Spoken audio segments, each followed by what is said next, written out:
नमस्कार, स्वागत है आपका हमारे विशेष कार्यक्रम में। पूरे देश नहीं पूरे विश्व में साइबर फ्रॉड की गूंज है, लेकिन जो लोग बच गए हैं वो सिर्फ प्रिकॉशंस की वजह से बचे हैं। वो प्रिकॉशन हम खुद क्रिएट करते हैं, हम खुद उसके बारे में जानकारी हासिल करते हैं, लेकिन पुलिस इसमें बड़ी अहम भूमिका अदा कर रही है। इंदौर में साइबर फ्रॉड को लेकर राजेश धनोटिया काफ़ी अलग जगा रहे हैं। पूरे शहर के अलग अलग संस्थानों में जाते हैं, वहाँ पर बच्चों से बात करते हैं, एम्प्लॉयज़ से बात करते हैं और साइबर फ्रॉड को लेकर अवेयरनेस क्रिएट करने के साथ उनकी शंकाओं और समाधानों पर भी जवाब देते हैं। और आज हमारे साथ खुशकिस्मती है कि राजेश धनोटिया जी मौजूद है। स्वागत है सर आपका हमारे साथ। Thank you. साइबर फ्रॉड को लेकर तरह तरह से बातें होती हैं। कभी ATM कार्ड से होने की शुरुआत हुई, उसके बाद पासवर्ड से शुरुआत हुई, इसके बाद तमाम तरह तरह के साइबर फ्रॉड आए। अब जो लेटेस्ट ट्रेंड चल रहा है साइबर फ्रॉड का, वो क्या जो काफ़ी तेज़ी से चल रहा है? जी बिल्कुल, अभी जो ट्रेंड है बेसिकली लेटेस्ट में आपने देखा होगा 2024 में डिजिटल अरेस्ट काफ़ी ज़्यादा हाइप में था। काफ़ी घटनाएं हुई डिजिटल अरेस्ट की। अगर मैं आपको बताऊं तो टोटल पूरे देश में डिजिटल अरेस्ट की लगभग 93,000 कंप्लेंट्स आई थी अप्रॉक्सीमेटली। और इसके अलावा 2,000 करोड़ से अधिक की राशि विक्टिम ने लूज की थी इंडिया में। तो निश्चित रूप से फिर सेक्सटॉर्शन और सबसे बड़ा जो फ्रॉड है जो इंडिया में नंबर 1 पर जिसकी रैंकिंग थी, दैट इज इन्वेस्टमेंट फ्रॉड। जो इन्वेस्टमेंट में फ्रॉड करते हैं, जो क्रिप्टो करेंसी में इन्वेस्ट करते हैं, फिर एक फेक वेबसाइट पर चले जाते हैं और वहाँ से जब पैसा निकालते हैं तो पैसा निकलता नहीं है। अभी लेटेस्ट इंदौर में ही एक 3 करोड़ का साइबर फ्रॉड हुआ था जिसमें इन्वेस्टमेंट फ्रॉड था। एक और फ्रॉड हुआ था जो लगभग 4 करोड़ 85 लाख का फ्रॉड हुआ था, इन्वेस्टमेंट फ्रॉड है। तो इनकी टेक्निक्स बदलती रहती हैं, इनके मोडस ऑपरेंडी बदलती रहती है। और ये पहले बहुत सिंपल नेचर का साइबर फ्रॉड था, लेकिन अब इसमें ऑर्गेनाइज क्राइम की तरह लगातार ये हो रहा है। इसमें कई तरह की गैंग्स काम कर रही हैं। इसमें सिम के लिए अलग गैंग काम कर रही है। सिम किसकी है, किसके नाम से लेनी है सिम, वो सिम को उपलब्ध कराने वाले, फिर कहाँ पर इसका यूज होना है। इसी तरह अकाउंट के लिए भी एजेंट्स लगे हुए हैं कि अकाउंट किसका खुलवाना है, फिर कहाँ पर उसको देना है, सारे डॉक्यूमेंट्स को किसको सप्लाई करना है। और पैसे के ट्रांजैक्शन के लिए भी अलग अलग अकाउंट से, लेयर्स से, डिजिटल वॉलेट से जाकर आजकल BNC ऐप में क्रिप्टो करेंसी के माध्यम से आजकल ये मनी बाहर भी ट्रांसफर हो गई। जामताड़ा से मुझे लगता है इसकी शुरुआत हुई पूरे देश में। जामताड़ा काफ़ी फेमस था झारखंड का कि जहाँ पर इस तरह के अपराधों को जन्म दिया गया। इस पर एक मूवी भी बनी और लोगों में अवेयरनेस क्रिएट करने की कोशिश भी की गई। अब जो आपने बताया कि 2,000 करोड़ के लगभग का डिजिटल अरेस्ट वाला फ्रॉड हो चुका है, तमाम सारे सेक्सटॉर्शन से लेकर तमाम सारे फ्रॉड हो चुके हैं। जिस तरह से अभी एक लेटेस्ट जो आया है कि व्हाट्सएप पर एक मैसेज आता है, उस मैसेज को खोलने के बाद वो लिंक पर जैसे ही आदमी तरह तरह के लुभावने ऑफर के साथ जाता है, उसका मोबाइल फ़ोन हैक हो जाता है। तो इस तरह से जब आपके पास कोई चीज़ आती है तो उसकी प्रिकॉशन क्या है? देखिए, सबसे बड़ी बात यह है कि अननोन नंबर से अगर अननोन लिंक आती है तो उसको हमें क्लिक करना नहीं है। कोई भी लिंक अगर हम क्लिक करते हैं तो ऐसी स्थिति में क्या होता है कि स्क्रीन शेयरिंग ऐप आपके मोबाइल में डाउनलोड हो जाता है। AnyDesk, TrickSupport, TVR, ये स्क्रीन शेयरिंग ऐप होते हैं। तो जो आपकी स्क्रीन पर चल रहा है वो साइबर फ्रॉडस्टर को दिखाई देगा। तो जो OTP आपकी स्क्रीन पर आ रहा है वो साइबर फ्रॉडस्टर को भी दिखाई दे रहा है और वो आपके साथ फ्रॉड कर लेगा। तो इस तरह से स्क्रीन शेयरिंग ऐप डाउनलोड हो जाते हैं। अननोन नंबर से किसी भी अननोन लिंक को क्लिक नहीं करना है। सेकेंड, अगर हम देखेंगे तो आजकल व्हाट्सएप हैक हो रहे हैं जस्ट बिकॉज ऑफ दैट, क्योंकि अननोन APK फाइल आती है, उसको हम क्लिक करते हैं और हम उसको डाउनलोड करने की कोशिश करते हैं। तभी हमारा नंबर कॉल फॉरवर्डिंग में चला जाता है और कॉल फॉरवर्डिंग में जाने के बाद जो साइबर फ्रॉडस्टर है व्हाट्सएप को एक्सेस अपने हाथ में ले लेता है और फिर आपके जो कॉन्टैक्ट में लोग हैं उनको भी वो फाइल भेजता है या पैसे की डिमांड करता है। तो unknown APK file, WhatsApp app से बचने के लिए अननोन APK फाइल को कभी भी डाउनलोड नहीं करना है। नॉन नंबर से अगर अननोन APK फाइल आती है तब भी उस व्यक्ति से फ़ोन करके पूछना है कि क्या आपने ये फाइल भेजी है, क्योंकि अगर नॉन नंबर का भी मोबाइल हैक हो गया होगा और आपने उसकी, आपका मित्र है वो, लेकिन और आपने उसने जो APK फाइल भेजी और आपने उसको डाउनलोड कर लिया तो आपका भी मोबाइल हैक हो जाएगा, व्हाट्सएप हैक हो जाएगा। तो ऐसी स्थिति में उससे पूछकर उसको डाउनलोड करना है। APK फाइल की आपने बात कही। APK इंटीग्रेशन जो है वो काफ़ी महत्वपूर्ण भूमिका अदा करता है। कई बार कंपनियों के आपसी सॉफ्टवेयर को मिलाने में उसकी बड़ी भूमिका होती है। तो ऐसी स्थिति में जब कंपनियों के सॉफ्टवेयर को इंटीग्रेट करने के लिए APK फाइल का यूज़ होता है, तब और क्या प्रिकॉशंस रहना चाहिए? आपने कहा ये बात सही है कि जब तक नॉन नंबर से बात नहीं करें और उससे कंफर्मेशन नहीं लें तब तक APK फाइल इंटीग्रेट नहीं करना चाहिए। इसके अलावा क्या ऑप्शन हो सकते हैं? देखिए, इसके अलावा जैसे virus2trust.com है, Aristotle.com एक वेबसाइट है जिसमें मोर देन 50 एंटीवायरस सॉफ्टवेयर है जो कि स्कैन करके किसी वेबसाइट को या लिंक को या किसी फाइल को स्कैन करके ये बता देंगे कि ये स्कैमर की फाइल है या फिर लीगल फाइल है, ऑथेंटिक फाइल है। तो इसके लिए भी आप इसको यूज़ कर सकते हैं। Aristotle.com में अभी साइबर जो I4C ने एक ऐप लॉन्च किया है साइबर दोस्त, तो उसमें भी आप जो मेल आता है, suspected mail, suspected number, suspected bank account और सस्पेक्टेड वेबसाइट है, जो फाइल्स हैं, इनको भी आप URL उसमें डालकर आप उसको चेक कर सकते हैं कि फेक फिशिंग वेबसाइट है, फिशिंग फाइल है या फिर कहीं ना कहीं कोई ऑथेंटिक फाइल है। तो ऐसे कई टूल्स हैं हमारे पास, ऐसे सॉफ्टवेयर हैं जो कि आइडेंटिफाइड कर लेते हैं। बट मैं तो ये कहना चाहूँगा इस पॉडकास्ट के माध्यम से कि अननोन नंबर से unknown APK file, unknown number से अननोन लिंक को कभी भी हमें डाउनलोड नहीं करना है।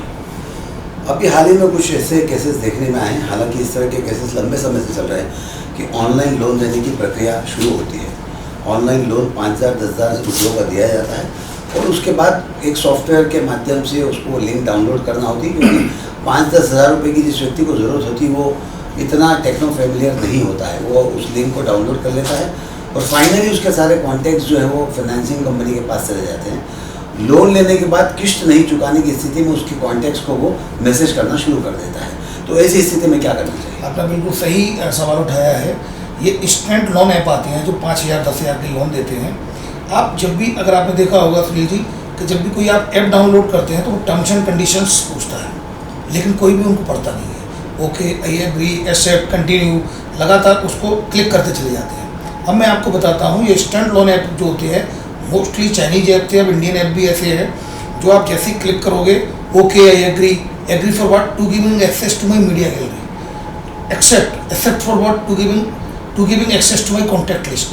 अब क्या होता है कि 5,000 का आपको लोन दिया, अब वो आपसे मांगेंगे ट्रिपल और 4 गुना 5 गुना ज़्यादा, 25,000 मांगेंगे, 30,000 मांगेंगे और आप नहीं देते हैं तो मीडिया गैलरी से फ़ोटो वीडियो आपके निकाल के उनको अश्लील बनाकर उनको एडिट करके और एडिट करने के बाद उसको कॉन्टैक्ट लिस्ट में भेजना शुरू कर देते हैं, ह्यूमिलिएट करना शुरू कर देते हैं। तो मैं इस पॉडकास्ट के माध्यम से यही कहना चाहूँगा कि अनआइडेंटिफाइड सोर्स से, अननोन सोर्स से किसी भी ऐप को डाउनलोड नहीं करना है। जब भी किसी ऐप को डाउनलोड करते हैं आप, तो उसकी टर्म्स एंड कंडीशंस को बड़ी बारीकी से पढ़ें, क्योंकि एक्सेस आप ही देते हैं, आप ही मीडिया गैलरी का एक्सेस देते हैं, आप ही कॉन्टैक्ट लिस्ट का देते हैं। अगर आप उसको एक्सेप्ट नहीं करेंगे तो वो उनके पास ये कॉन्टैक्ट लिस्ट या मीडिया गैलरी का एक्सेस नहीं है।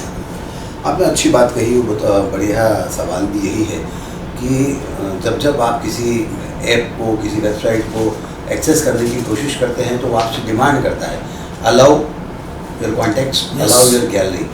तो इनमें से सेफ क्या, या इन दोनों में से किसी को भी अलाउ नहीं किया जाना चाहिए? देखिए, अलाउ किया जाना चाहिए, लेकिन उनको पढ़ के अलाउ किया जाना चाहिए।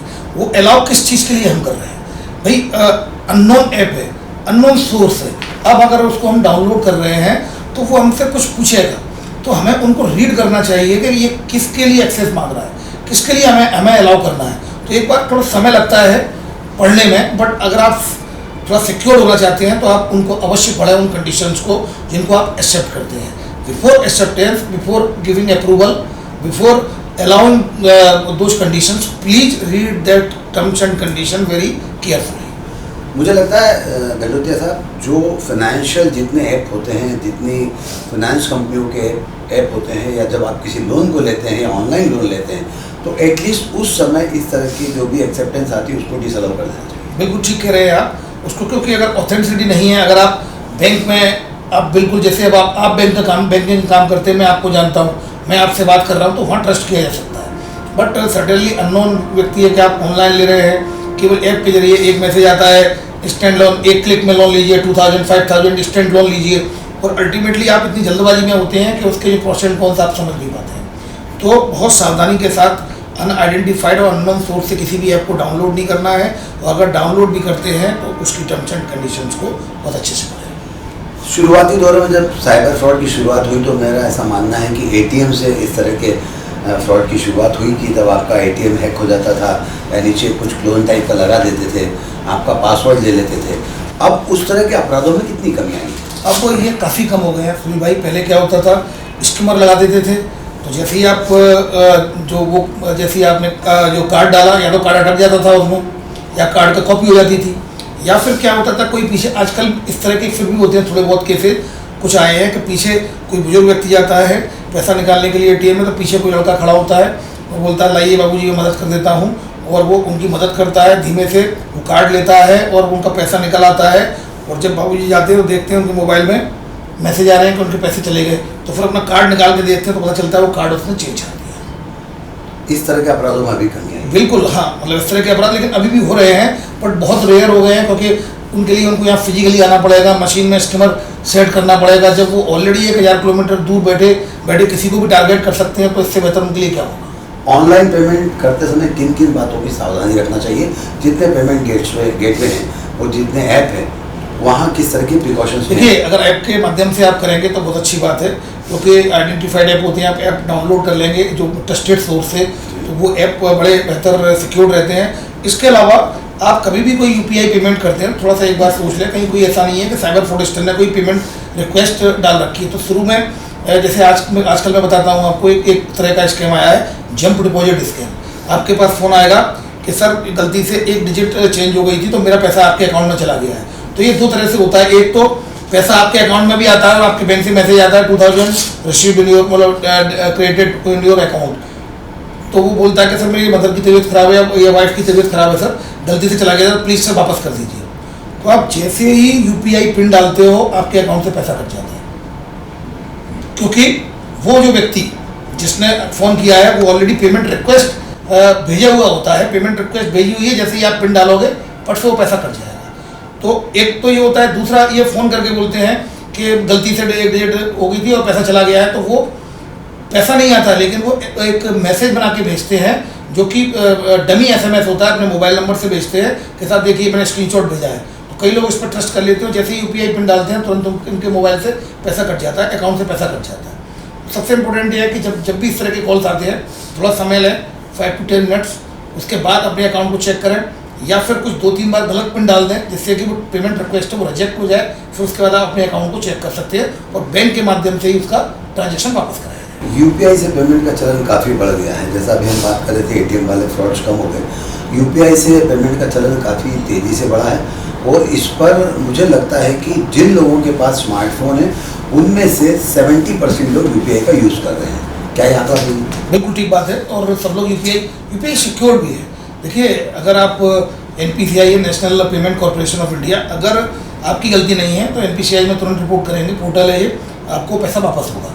यूपीआई सिक्योर अंटिल अनलेस कि आप खुद ही पिन डालकर किसी को पैसा दे रहे हैं, आपको मालूम है रिसीव करना है, आपने उसको ऑलरेडी उसको वो कर दिया है, तो कहीं ना कहीं आपको सावधानी रखनी होगी। देखिए, when there is any action then reaction होगी।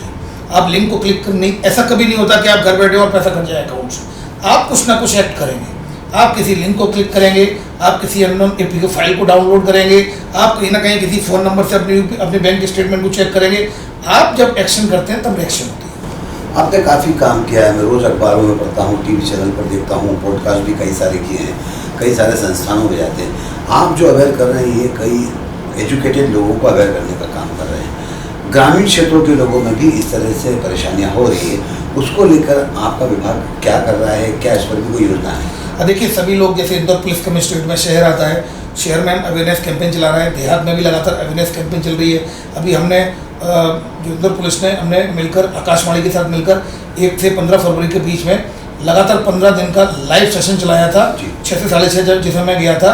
और वहाँ ग्रामीण क्षेत्रों में जो इंटीरियर जो क्षेत्र हैं वहाँ पर लगातार लोगों से कनेक्ट करते हुए लोगों के बीच लाइव गए और उनसे प्रश्न पूछे, उनके प्रश्न थे, प्रश्नों के जवाब दिए। तो ये भी कोशिश की जा रही है आकाशवाणी के माध्यम से, इसके अलावा एडवाइजरी के माध्यम से, समाचार पत्रों के माध्यम से, इलेक्ट्रॉनिक और प्रिंट मीडिया के माध्यम से कोशिश कर रहे हैं हम, और इन पॉडकास्ट के माध्यम से कि पॉडकास्ट कहीं ना कहीं व्हाट्सएप ग्रुप में कहीं ना कहीं जाते हैं, लोग इनको सुनते हैं तो कहीं ना कहीं अवेयर होते हैं। आपकी तारीफ इस बात के लिए करना चाहता हूँ कि आपने जो आकाशवाणी वाला मॉडल अपनाया, मैंने लगभग बहुत सारे शोज़ आपके ऑन एयर सुने हैं, काफ़ी अच्छी जानकारियाँ दी और रूरल क्षेत्र से भी लोगों के सवाल जवाब उसमें आए हैं आकाशवाणी के उद्घोषक और आपकी बातचीत के बीच का। उसका कितना फ़ायदा मिला है और आपको क्या लगता है कि और भी इसको लेकर कैंपेन चलाए जाने की जरूरत है? बिल्कुल चलाए जाने की ज़रूरत है। अभी मेरे पास आकाशवाणी से फ़ोन आते हैं कि सर, काफ़ी लोगों के फ़ोन आए कि हमारे ऐसा कॉल आया था, सर कहाँ है, सर का शो फिर स्टार्ट कराया जाए कि कोई तो कम से कम हमें रेगुलर, अगर ये रेगुलर चलाए जाने की ज़रूरत है। तो मैं भी इस बात को मानता हूँ कि इस तरह के प्रोग्राम्स रेगुलर चलाए जाने चाहिए, जिससे कि लोगों में जागरूकता फैले, क्योंकि अभी हमें काफ़ी मास लेवल पर जागरूकता फैलाना है। मैं आपको इसलिए बताऊं कि हमने 100 से ज़्यादा आरोपी पकड़े हैं लगभग पिछले 1.5 सालों में साइबर फ्रॉड के। लेकिन अब आजकल क्या हो रहा है, बैलेंस ऐप के जरिए क्रिप्टो करेंसी में कन्वर्ट होकर पैसा विदेश जा रहा है। अब ऐसी स्थिति में लॉ एनफोर्समेंट एजेंसी के लिए बाहर से पैसा रिकवर करना एक बहुत बड़ा चैलेंज होता है, बहुत बड़ी चुनौती होती है। तो बैक टू द बेसिक्स, तो सबसे बेहतर तरीका यही है कि लोगों को अवेयर किया जाए, जागरूक किया जाए। अगर जागरूक रहेंगे, जागरूकता ही उनका बचाव है। आपने इस दिशा में काफ़ी काम किया, जैसा मैंने कहा पहले भी, और कई सारे लोगों के इस विषय पर बातचीत भी हुई कि रिकवरी उनकी काफ़ी आपने करवाई है। फिर भी अगर हम देखें तो कई सारे लोगों के पैसे नहीं मिल पाए हैं।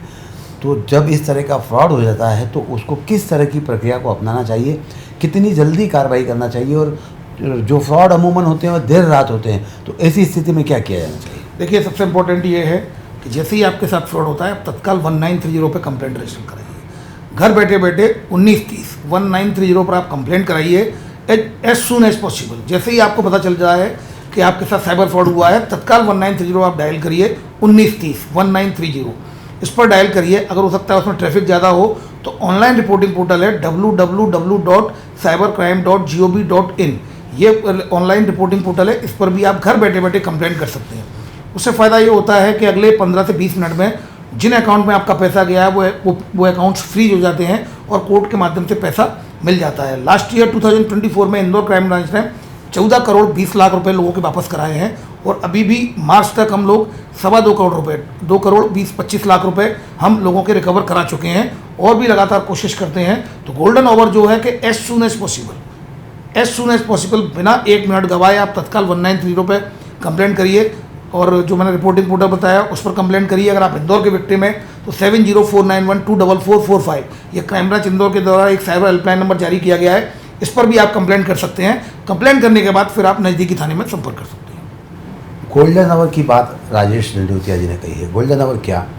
किसी व्यक्ति को हार्ट अटैक आता है तो वो एक गोल्डन आवर होता है। उस दौरान अगर उसको एक इंजेक्शन होता है जो लगा दिया जाता है तो उसके बचने की संभावना काफ़ी होती है और स्वास्थ्य में सुधार भी तेज़ी से होता है। ऐसा ही गोल्डन आवर है साइबर क्राइम में। राजेश दंडोतिया जी ने उस नंबर के बारे में आपको बताया, 1930 के बारे में बताया, वेबसाइट के बारे में बताया। तब इस तरह के फ्रॉड आपके साथ होते हैं तो तुरंत एक्शन लीजिए। अगर आप बुजुर्ग हैं, आप साइबर या जितना ऑनलाइन फेमिलियर नहीं हैं, तो अपने परिवार के युवा बच्चे हैं, उनको इन सब चीज़ों के बारे में बताइए, जिससे कि आपके साथ हुए साइबर फ्रॉड के पैसों को जल्दी से जल्दी वापसी की दिशा में प्रयास किया जा सके। बहरहाल जब हम अभी बात कर रहे थे, आपने कहा कि कई सारे जो स्कैम होते हैं फाइनेंशियल कंपनियों के, आपके कॉन्टैक्ट्स, आपकी गैलरी सब वो हैक कर लेते हैं। उसके बाद फिर वो अलग अलग तरह से वीडियो बनाकर भेजते हैं, मैसेजेस भेजते हैं। तो मार्फिंग टेक्नोलॉजी का उपयोग इसमें किया जाता है। तो ऐसी स्थिति में क्या किया जाना चाहिए? इसमें जैसा कि मैंने बताया, जो ऑनलाइन रिपोर्टिंग पोर्टल है, इसमें फाइनेंशियल फ्रॉड की भी कंप्लेंट्स होती है और एक सोशल मीडिया फ्रॉड की भी कंप्लेंट होती है। तो सोशल मीडिया प्लेटफॉर्म पर आप इसकी कंप्लेंट कर सकते हैं उस रिपोर्टिंग पोर्टल पर।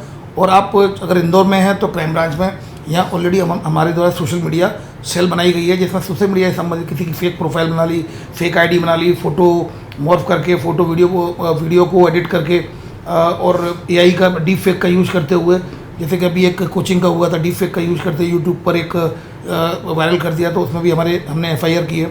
तो इस तरह का एक सेक्शन है सोशल मीडिया, और आप घर बैठे बैठे भी जो रिपोर्टिंग पोर्टल मैंने बताया है www.cybercrime.gov.in, वहाँ पर जो सोशल मीडिया की जो कंप्लेंट्स है वहाँ पर आप रजिस्टर कर सकते हैं। वहाँ पर एक्सेस के लिए फेसबुक, इंस्टाग्राम और सभी जो सोशल मीडिया प्लेटफॉर्म है उनके लिए अलग से कैटेगरी बनाई गई है। सेक्सटॉर्शन को लेकर भी काफ़ी कंप्लेंट्स आती हैं। सेक्सटॉर्शन में होता यह है कि आदमी अपनी पहचान छुपाने के लिए पुलिस में कंप्लेंट नहीं करता, शर्म के वजह से कंप्लेंट नहीं करता। ऐसी स्थिति में युवा भी इसमें इन्वॉल्व हैं और बुजुर्ग भी इन्वॉल्व हैं। क्या कहते हैं आप? देखिए, मैं आपको एक बात बताऊं, सेक्सटॉर्शन के मैंने जो केसेज देखे हैं उसमें व्यक्ति बताता नहीं और पैसे देता रहता है, लेकिन इनकी पैसे की कोई लिमिट नहीं है। ये पहले आपसे 5,000 मांगेंगे, फिर 50,000 मांगेंगे, फिर 1 लाख मांगेंगे, फिर 10 लाख मांगेंगे, फिर 20 लाख मांगेंगे। इट मीन्स उनकी जो मांगने की जो कैपेसिटी है वो आपकी कैपेसिटी पर निर्भर है देने की। तो अगर आप पहले स्टेप पर ही ब्लैकमेल आएंगे तो ये लगातार आपको ब्लैकमेल करते चले जाएंगे। जागरूकता ही आपका बचाव है, रिपोर्टिंग ही आपका बचाव है। आप बिल्कुल ऐसे केसेस की आप रिपोर्ट करिए। हम समझते हैं प्राइवेसी मेंटेन की जाती है, यहाँ पर भी कई केसेज आते हैं सेक्सटॉर्शन के, हम प्राइवेसी को मेंटेन करते हैं, कहीं मीडिया में लीक नहीं होता, क्योंकि उसको सोशल ह्यूमिलिएशन फेस करना होता है। और सेक्सटॉर्शन से बचने का एक मैं तरीका बताता हूँ, never receive any unknown video call. Unknown video call को कभी भी आप रिसीव ना करें। अननोन अगर डीपी पर एक लड़की बनी हुई है और अननोन नंबर से आपको हाय का मैसेज कर रही है, आप उसको जानते नहीं हैं, तो आप उसको अनावश्यक के वीडियो कॉल, जब वो आपको बोलती है कि वीडियो कॉल करूं, तो आप उसको एक्सेप्ट ना करें। अननोन वीडियो कॉल को कभी नहीं उठाएं। डिजिटल अरेस्ट के आपने लाइव वीडियोस टेलीकास्ट किए हैं, आपने भी कई सारे इस तरह के डिजिटल अरेस्ट फेस किए हैं, लोगों के केस भी आपके पास आए हैं, उसको लेकर क्या कहना है, उस पर कितनी अवेयरनेस है? उसके लिए मैं बताऊँ आपको कि पिछले साल काफ़ी कैंपेन चलाया गया था और इस साल भी चलाया गया। और पिछले साल मोर देन 80 कंप्लेंट्स आई थी, केसेज आए थे डिजिटल अरेस्ट के। लगभग 6 करोड़ से अधिक की राशि लूज की थी विक्टिम्स ने।